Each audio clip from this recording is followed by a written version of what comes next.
जोहार, मैं आनंद कुमार और आप देख रहे हैं जनमन की बात। दोस्तों, 2019 का साल था। हेमंत सोरेन तब नेता प्रतिपक्ष थे। तब उन्होंने झारखंड राज्य अनुबंधित कर्मचारी महासंघ के एक कार्यक्रम में कहा था कि इस आंदोलन के साथ और आपकी भावना के साथ मैं खड़ा हूं। मैं आपको आश्वस्त करना चाहूँगा कि कल को अगर मुझे इस राज्य का नेतृत्व करने का मौका मिलेगा तो आपके 60 साल की गारंटी हम देने का काम करेंगे। आपके स्थायीकरण की दिशा में भी हम आगे बढ़ेंगे ताकि आपके मन में कोई भी असुरक्षा का भाव न आए और समान काम समान वेतन की भी हम व्यवस्था करेंगे। इस आंदोलन के साथ और आपकी भावना के साथ मैं खड़ा हूं। हम निश्चित रूप से झारखंड मुक्ति मोर्चा के एक सक्रिय सदस्य हैं, एक कार्यकर्ता हैं, लेकिन आज आपके इस सभा में मैं आपको आश्वस्त करना चाहूंगा, कल को मुझे इस राज्य को नेतृत्व करने का मौका मिलेगा तो आपके 60 साल का जो गारंटी है वो भी हम देने का काम करेंगे। आपके अस्थायीकरण करने का भी दिशा में हम आगे बढ़ेंगे ताकि आपको कोई भी असुरक्षा का भाव ना उत्पन्न हो और समान काम समान वेतन का भी हम व्यवस्था करेंगे। 2 अगस्त 2024 को झारखंड विधानसभा के मॉनसून सत्र की समाप्ति पर अपने संबोधन में, अपने भाषण में मुख्यमंत्री हेमंत सोरेन ने कहा कि सरकारी विभागों में हजारों नियुक्तियां हुई। उन्होंने पदों का जिक्र करते हुए बताया कि किस पद पर नियुक्तियां की गईं। इस दौरान उन्होंने आयुष चिकित्सकों को भी नौकरी देने की बात कही। देखिए मुख्यमंत्री हेमंत सोरेन ने क्या कहा। अध्यक्ष महोदय, कई ऐसे है, पंचायत सचिव, पंचायत कर्मचारी वरीय लेखा पदाधिकारी, ITI परिशिक्षक अध्यक्ष महोदय, कन्या अभियंता, सहायक अभियंता, असिस्टेंट प्रोफेसर की नियुक्ति अध्यक्ष महोदय, स्नातक प्रशिक्षित शिक्षक प्रयोक्ता हम लोगों ने कराया, भर्ती हम लोगों ने कराया अध्यक्ष महोदय। कृषि पदाधिकारी नियुक्ति हम लोगों ने इस अलग राज्य होने के पहली बार कराया अध्यक्ष महोदय। पशु चिकित्सक अध्यक्ष महोदय पहली बार अलग राज्य होने के बाद हम लोगों ने नियुक्त किया अध्यक्ष महोदय। आयुष चिकित्सक नियुक्त किया अध्यक्ष महोदय। आयुष चिकित्सक नियुक्त किया अध्यक्ष महोदय।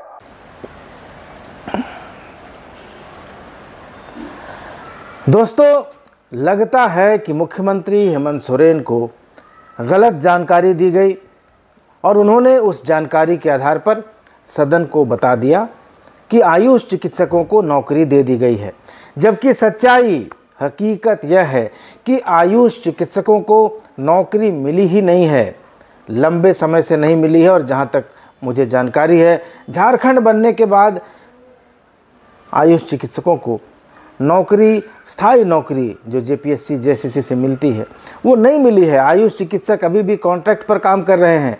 हेमंत सोरेन को शायद 22 अगस्त 2022 का दिन याद था या उन्हें बताया गया था जब उन्होंने संविदा यानी कॉन्ट्रैक्ट के आधार पर चयनित 217 आयुष प्रक्षेत्र के सामुदायिक पदाधिकारियों यानी कम्युनिटी हेल्थ ऑफिसर्स को नियुक्ति पत्र सौंपा था प्रोजेक्ट भवन में।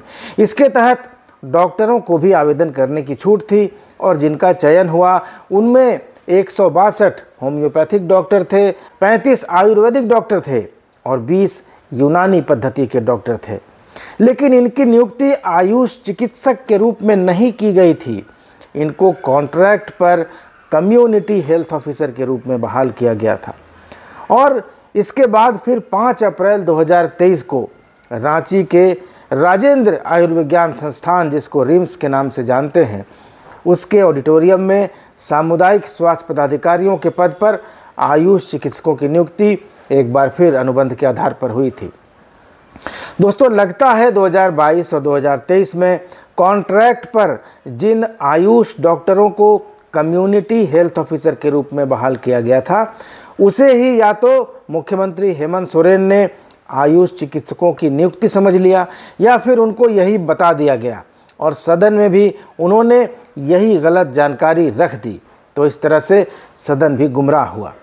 दोस्तों, दिलचस्प बात यह है कि सालों पहले से जो आयुष डॉक्टर कॉन्ट्रैक्ट पर काम कर रहे हैं, उनके स्थायीकरण की दिशा में भी कोई पहल नहीं हो रही है। जबकि हेमंत सोरेन ने वादा किया था कि उनकी सरकार बनी तो वे कॉन्ट्रैक्ट वर्कर्स को यानी संविदा कर्मियों को स्थायी करेंगे, परमानेंट करेंगे, लेकिन स्थायीकरण के लिए कोई प्रयास नहीं किया गया। पहले से कार्यरत जो आयुष चिकित्सक थे, जो कॉन्ट्रैक्ट पर काम कर रहे थे, वे आयुष डॉक्टर हों या फिर 2022 में रखे गए कम्युनिटी हेल्थ ऑफिसर या फिर 2023 में रखे गए कम्युनिटी हेल्थ ऑफिसर, सभी NHM यानी नेशनल हेल्थ मिशन के अंतर्गत काम करते हैं। नेता प्रतिपक्ष के रूप में संविदा कर्मियों के उस सम्मेलन में हेमंत सोरेन ने कहा था कि उनकी सरकार बनी तो वे समान काम के लिए समान वेतन देने की व्यवस्था करेंगे, लेकिन ऐसा हो नहीं सका। आयुष डॉक्टरों ने मांग की है कि सरकार उन्हें भी एलोपैथी के डॉक्टरों की तर्ज पर समान काम के बदले समान वेतन दे। उनका कहना है कि सुप्रीम कोर्ट ने भी कहा है अपने एक आदेश में कि कोई भी सरकार एलोपैथी और आयुष डॉक्टरों में किसी तरह का कोई भेदभाव नहीं कर सकती। आयुष डॉक्टरों का यह भी कहना है कि उन्होंने कोविड काल में अपनी जान की परवाह किए बिना covid control room, rapid response team, check नाका यानी चेक पोस्ट, क्वारंटाइन सेंटर्स और फ्लाइंग स्क्वाड टीम के अलावा आइसोलेशन वार्ड में ज़िला और प्रखंड स्तर पर अपनी सेवाएं दी हैं, लेकिन उसके बावजूद उनके साथ सौतेला बर्ताव किया जा रहा है, सौतेला रवैया अपनाया जा रहा है। तो दोस्तों, सरकार के सामने अपनी मांगे रखने के अलावा आयुष चिकित्सक खाली पड़े पदों पर स्थायी बहाली यानी परमानेंट रिक्रूटमेंट की मांग कर रहे हैं। सरकार से उनकी मांग बहुत पुरानी है और 22 जनवरी 2022 को झारखंड लोक सेवा आयोग यानी JPSC ने 3 अलग अलग विज्ञापन जारी किए और होम्योपैथिक, आयुर्वेद और यूनानी चिकित्सकों के कुल 422 पदों पर नियुक्ति के लिए आवेदन आमंत्रित किए। आयुष चिकित्सकों के जिन पद पर नियुक्ति होनी है उनमें आयुर्वेद के 207 होम्योपैथी के 137 और यूनानी के 78 यानी 78 चिकित्सकों के पद शामिल हैं।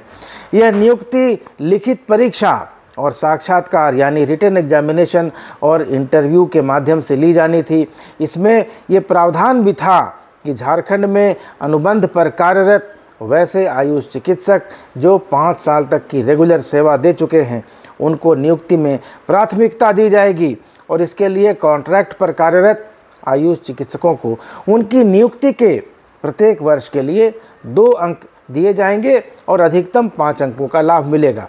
यानी अगर किसी आयुष डॉक्टर ने कॉन्ट्रैक्ट पर NHM में 1 साल सेवा दी है तो उसको 2 अंक मिलेंगे, 2 साल दी है तो 4 मिलेंगे, इसी तरह से 10 नंबर मिलेंगे अधिकतम 5 सालों के लिए। 5 साल से ज़्यादा हो जाने पर 10 ही अंक मिलेंगे, उससे ज़्यादा अंक नहीं मिलेगा।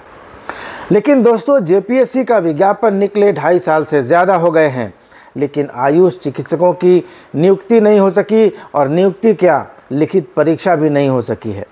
ऊपर से सदन में मुख्यमंत्री ने जब से वक्तव्य दे दिया है कि आयुष चिकित्सकों की नियुक्ति सरकार ने कर ली है, उसके बाद से आयुष चिकित्सक आरोप लगा रहे हैं कि उन्होंने सदन को गलत जानकारी दी, यानी मुख्यमंत्री ने सदन को गलत जानकारी दी है। उनका कहना है कि नेशनल हेल्थ मिशन के तहत कॉन्ट्रैक्ट पर रखे गए डॉक्टरों को सरकार नियुक्ति की उपलब्धि में कैसे गिना सकती है, और आयुष चिकित्सक ही नहीं है, कॉन्ट्रैक्ट पर काम कर रही ANM, GNM, लैब टेक्नीशियन और एक्सरे टेक्नीशियनों की भी यही पीड़ा है, उनका भी यही दर्द है। समान काम के लिए समान वेतन मिले और स्थायीकरण हो।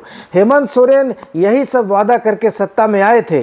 5 साल पूरे होने को आए हैं, लेकिन न समान काम का समान वेतन मिला, न स्थायी नौकरी ही मिली, और मुख्यमंत्री ने राज्य को बता भी दिया कि आयुष डॉक्टरों को हमने नौकरी दे दी है।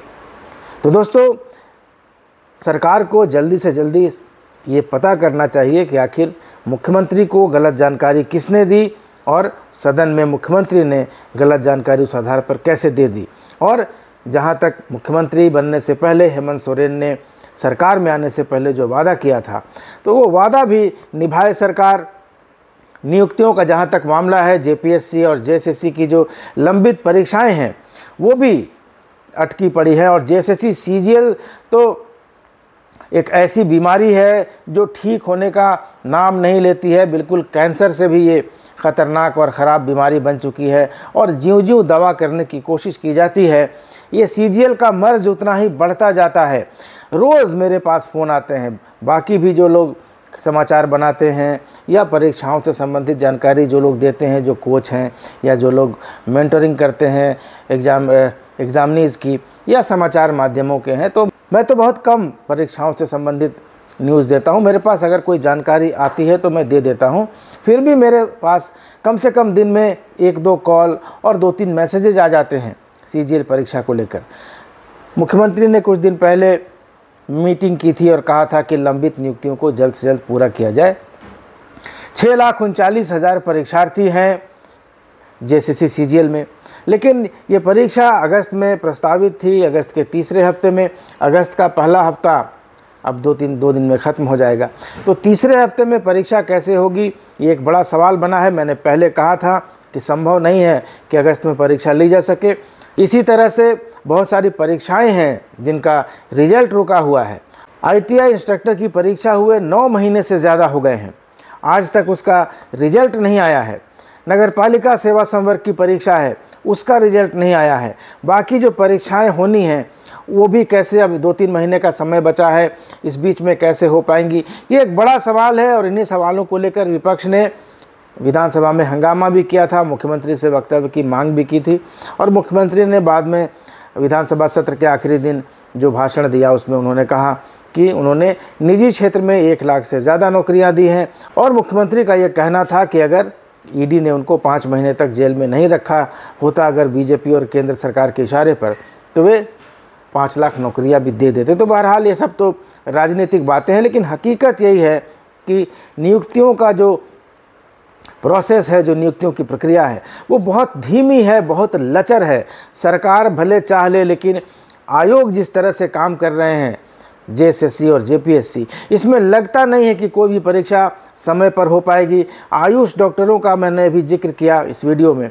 आयुष डॉक्टरों की नियुक्ति का विज्ञापन कैलेंडर जो था, वो कैलेंडर भी अब हटा लिया गया जेपीएससी की साइट से। तो ये परीक्षा अब होगी कि नहीं होगी, अब मुझे तो नहीं लगता कि इस सरकार में आयुष डॉक्टरों की बहाली भी हो पाएगी, लेकिन मुख्यमंत्री ने इसको उपलब्धि के रूप में गिना ज़रूर दिया है। तो यही सब बातें हैं। नियुक्तियों का मसला है, कॉन्ट्रैक्ट वर्कर्स की स्थायीकरण और समान वेतन का मुद्दा है। तो ये सब मुद्दे लटके रहते हैं। लोग वादा करके सत्ता में आते हैं, पार्टियां आती हैं, नेता आते हैं, और सत्ता में आने के बाद ये सब मुद्दे हाशिए पर चले जाते हैं।